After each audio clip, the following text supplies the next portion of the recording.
வேலைவாய்ப்பு தேடிக்கொண்டிருக்கும் அனைத்து சொந்தங்களுக்கும் என் இனிய வணக்கம்.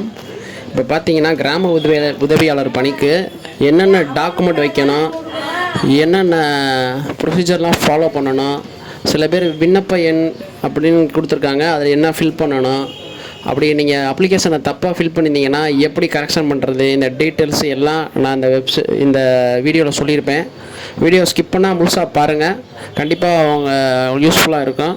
உங்கள் அந்த வீடியோ பார்த்துட்டு உங்கள் ஃப்ரெண்ட்ஸுக்கு ஃபேமிலிக்கு ஷேர் பண்ணுங்கள். இப்போ வாங்க வீடியோக்குள்ளே போவோம். இப்போ நான் எக்ஸாம்பிளுக்கு நான் ஒரு 2 டிஸ்ட்ரிக்டோட அப்ளிகேஷன் ஃபார்ம் எடுத்திருக்கேன். இந்த டாக்குமெண்ட்லாம் நீங்கள் இதோட அட்டாச் பண்ணி சப்மிட் பண்ணுற மாதிரி இருக்கும், அதனால் ஸ்கிப் பண்ணாமல் பாருங்கள். இப்போ நான் எக்ஸாம்பிளுக்கு வந்து சிவகங்கை மாவட்டத்தோட அப்ளிகேஷன் எடுத்திருக்கேன்.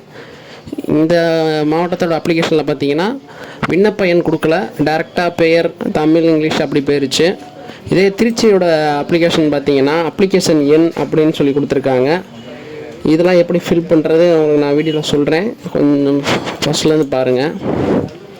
ஃபஸ்ட்டு பார்த்தீங்கன்னா நீங்கள் என்னென்ன டாக்குமெண்ட்லாம் கம்பல்சரி அட்டாச் பண்ணணும்னு பார்த்தீங்கன்னா அந்த அப்ளிகேஷன்லேயே கொடுத்துருப்பாங்க. மார்க் ஷீட் 10th, இப்போ நீங்கள் 10th முடிச்சிருந்தீங்கன்னா 10th, அதுக்கு 10th மேலே நீங்கள் டிகிரி, டிப்ளமோ, இன்ஜினியரிங் எது படிச்சிருந்தாலும் அந்த சர்டிஃபிகேட்லாம் வரிசையாக 10th, 11th, 12th degree mark sheet எல்லாத்தையும் ஒன்றா அட்டாச் பண்ணிடுங்க.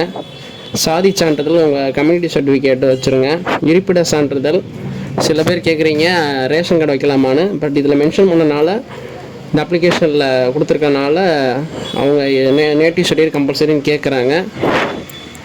நேட்டிவ் சர்டிஃபிகேட், பிஎஸ்டிஎம் சர்டிஃபிகேட்லாம் அப்ளை பண்ணணும்னு நினச்சிங்கன்னா ஸ்க்ரீனில் தெரிய நம்பருக்கு மெசேஜ் பண்ணுங்கள், நாங்களே அப்ளை பண்ணி தருவோம். நாங்கள் ஓனாக இ-சேவை மையம் வச்சுருக்கோம், அதனால் நாங்கள் அப்ளை பண்ணி தரோம். தேவைப்பட்டால் அந்த நம்பருக்கு கால் பண்ணுங்கள். இருப்பிட சான்றிதழ் கேட்டிருக்காங்க. அப்புறம் ஆதார் அட்டையோட ஜெராக்ஸ் வைக்கணும் நீங்கள்.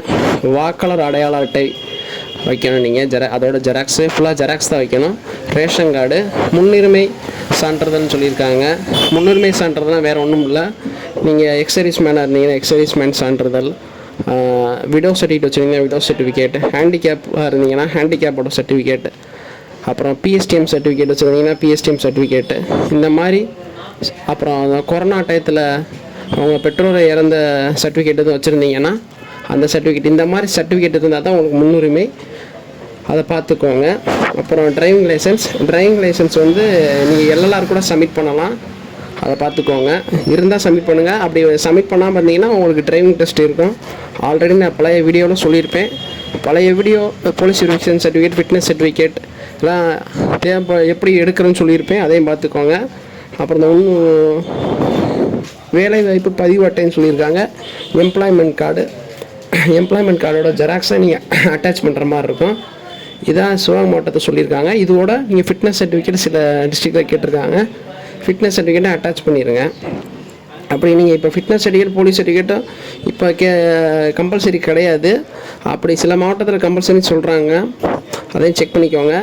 ஆனால் உங்களுக்கு நீங்கள் எக்ஸாம் கிளியர் பண்ணிட்டு இன்டர்வியூ போகும்போது கண்டிப்பாக நீங்கள் ஃபிட்னஸ் சர்டிஃபிகேட்டும் போலீஸ் சர்வீஸ் சர்டிஃபிகேட் கண்டிப்பாக உங்களுக்கு தேவைப்படும், செக் பண்ணிக்கோங்க. இதே இப்போ திருச்சி மாவட்டத்தோட அப்ளிகேஷனை பார்த்தீங்கன்னா இங்கே அப்ளிகேஷன் நம்பர் இருக்கும்.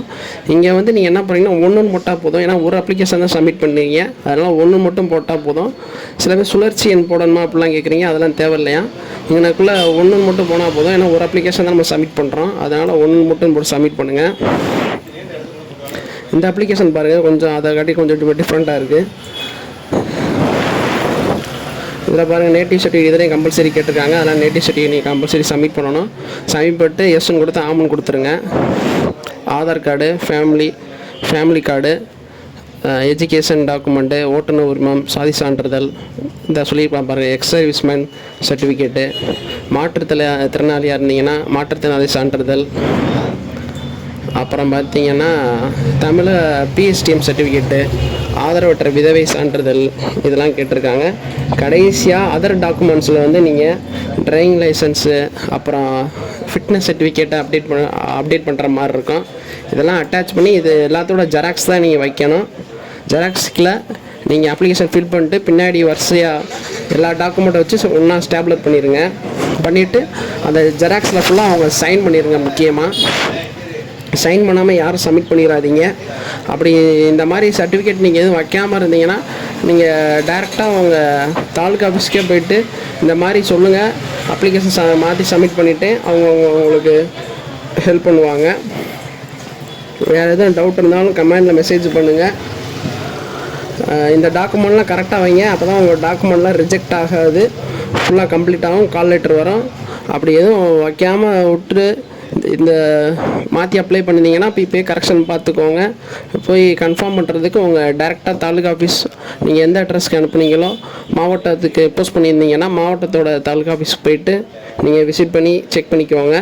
இல்லைனா நேராக போய் கொடுத்தீங்கன்னா இந்த அப்ளிகேஷன்லாம் நான் கொடுத்துருந்தேன் கரெக்ஷன் இருக்குன்னு சொல்லிவிட்டு கரெக்ஷன் பார்த்துக்குவாங்க. இல்லைனா ரீ அப்ளிகேஷன் சப்மிட் பண்ண சொன்னாலும் ரீ அப்ளிகேஷன் சப்மிட் பண்ணிடுங்க. டேரெக்டாக போய் விசிட் பண்ணுறது நல்லது. வேறு எதுவும் டவுட் இருந்தாலும் எனக்கு ஸ்க்ரீனில் தெரிய நம்பருக்கு மெசேஜ் பண்ணுங்கள். வாட்ஸ்அப் மற்றும் டெலகிராம் குரூப்பில் ஜாயின் பண்ணாமல் இருந்தீங்கன்னா ஜாயின் பண்ணிக்கோங்க. இதுபோல் வேலைவாய்ப்பு செய்தி நம்ம வெப்சைட்டில் அப்டேட் ஆகும். www.velaivaipussolai.com அந்த வெப்சைட்டை செக் பண்ணிங்கன்னா எல்லா மாவட்டத்தோட application plus medical fitness certificate எல்லாம் நீங்கள் தெரிஞ்சுக்கலாம். அது மட்டும் இல்லாமல் ரீசெண்டான கவர்மெண்ட் ஜாப் அப்டேட்ஸும் அதில் அப்டேட் ஆகிட்டே இருக்கும். Have a nice day.